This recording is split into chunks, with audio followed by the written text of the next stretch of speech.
ചെറിയ പ്രായത്തിലൊന്നുമില്ല മോളെ, ഒന്നുമില്ല. നല്ല മോളായി. കണ്ണൊക്കെ കെട്ടിയ പുറത്ത് പോകും, ഹിജാബൊക്കെ ഇട്ടിങ്ങനെ. അത്രയും നല്ലൊരു മോളായി.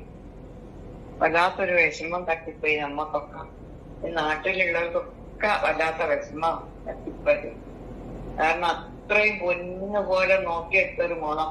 അനിയത്തികൾ നോക്കുന്നവർക്കാണ് ഓളോ പാപ്പയും ഓളും നോക്കിയെടുത്തത്. ഒരു ചോറൊക്കെ ഓള് തിന്നാൻ മുട്ടിക്കേര, എന്നാലും അതുമായിട്ട് വൈകിയേക്ക് ഇങ്ങനെ പോകും ഭാര്യ കൊടുക്കാൻ. നന്നായിട്ട് നോക്കിയിട്ടും ആ കുട്ടി എന്താ ഇങ്ങനെ ഒരു ചെയ്ത് കളഞ്ഞേ? അത് സൗദിയിൽ നോക്കുമ്പോ നമ്മളിപ്പോ പെണ്ണിനെ ഒന്നും സംശയിക്കൂലേ? അതെ അതെ അതെ അല്ലേ? അതുകൊണ്ടായിരിക്കും ആ പെണ്ണ് ഇവരുമായിട്ടുള്ളപ്പോ ഇത് സംശയിക്കാൻ പറ്റുന്നത്. വല്ലാത്തൊരു ജീവിതമായിട്ട്. ആ വാപ്പന്റെ ഏക സ്വത്താണ്. അത്രയും ഇഷ്ടമുള്ളൊരു മോൻ, അത്രയും ഇഷ്ടം. ഉമ്മയും അങ്ങനെ ഇല്ല, നല്ല മക്കളാ. ഞാൻ ആ പുരയിൽ നിന്ന് ഞാൻ ആടെ തന്നെ ഓരോ കൊടുത്ത് നിൽക്കുകയും തിന്നുകയും കുടിക്കുകയും. ഞാനും പറഞ്ഞോണം ഒരു പാവപ്പെട്ട ഒരാളാണ്, അതൊന്നും പോയിട്ട് അറിയാം. അതുകൊണ്ടാണ് ഓരോ പുരയിൽ നിൽക്കുകയും ഒക്കെ ചെയ്തത്. എനിക്ക് വളരെ വിഷമമുള്ള വ്യക്തിയാണ് ഞാൻ. ഈ മോള് പോയ സമയത്തെ ഈ മോള് ഇങ്ങനെ പോയല്ലോ, അവളെ കൂടെ ആദിലയുടെ കൂടെ പോയല്ലോ. ആ സമയത്തൊക്കെ ഈ ഉമ്മ അടിക്കുകയൊക്കെ ചെയ്തിട്ടുണ്ടോ അവളെ? അങ്ങനെ എന്തെങ്കിലും വെറുതെ പറയും. അവളെ ജീവിതത്തിൽ അടുത്തത് ഞാൻ കണ്ടില്ല.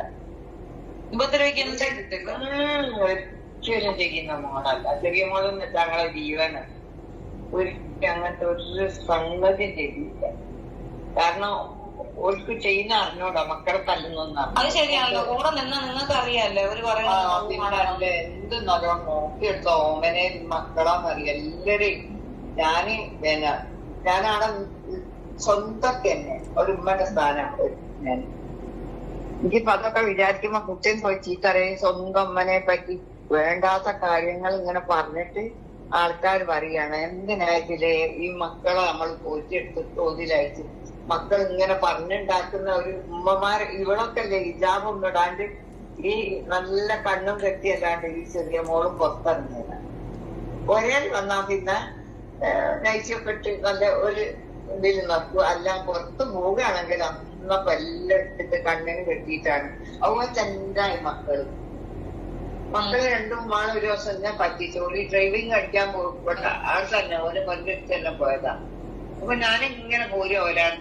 അപ്പൊ ഞാൻ ഓലെ കണ്ടിട്ട് എനിക്ക് മനസ്സിലായില്ല. കണ്ണും മുഖമൊക്കെ കിട്ടിയ രണ്ട് പെണ്ണുങ്ങൾ ഏതാന്ന് വിചാരിച്ചു. ഞാനും മുന്നോട്ട് അങ്ങ് പോയേ. എന്നാലും അവര് രണ്ടും ജസ്റ്റ് ഓടി വന്നിട്ട് എന്റെ അടുത്തേക്ക്.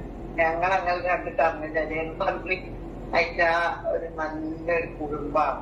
ഓരോ ഉമ്മയും ബാപ്പയും ഒക്കെ തന്നെയാണ്. ആരാണെന്നറിയാം. അത്രയും നല്ല ഈ ഇതിന് നല്ലൊരു ഫാമിലിയാണ്. ഓരൊക്കെ ഭക്ഷണം തൊഴിലുള്ള ആൾക്കാരാണ്. ഇപ്പൊ ഇവര് ഈ ബിഗ് ബോസിലേക്ക് പോകുന്നതിനെ പറ്റി എന്താണ് അഭിപ്രായം? എന്താണ് അഭിപ്രായം? എന്താ ഇവര് ആ മോളെ കാണാനായിട്ട് ബിഗ് ബോസിലോട്ട് പോകുന്നത് നിങ്ങൾക്ക് അങ്ങനെ പോകുന്നുണ്ടാവും? ഒരു പറയുന്ന എന്താ അറിയോ? ഞാൻ വിളിച്ചിന്ന് വരാം. പറഞ്ഞു മോളെ നമ്മളെ മോക്ക് ഓളേക്ക് നിന്ന് മതിയായി തോന്നുന്നു, നിങ്ങൾ പോയി കൂട്ടിക്കൊണ്ടുവരുന്നാണ്. ഞാൻ പടുത്തതാ വോയിസ് ഇട്ട് ചെയ്തു. എന്നോട് പറഞ്ഞു ചിലപ്പോ ഒരു രണ്ടാളും ഒരു ദേഷ്യം കൊണ്ട് അങ്ങനെ എല്ലാരെയും ദേഷ്യം പിടിപ്പിച്ചൊക്കെ കാട്ടിത്തരിയായിരിക്കും ഒരു ബിഗ് ബോക്സിൽ എത്താൻ വേണ്ടിയിട്ട്. അപ്പൊ ഒരു പുറത്ത് വരട്ടെ, എന്നാല് അപ്പനെ എന്നെ വിളിച്ചാൽ ഞങ്ങൾ പോയി കൂട്ടിക്കൊണ്ടുവരുന്നാണ്. അല്ലാതെ അവർക്ക് മോള് വേണ്ട എന്നൊരു ഇതില്ല. മോള് വേണമെന്നല്ല.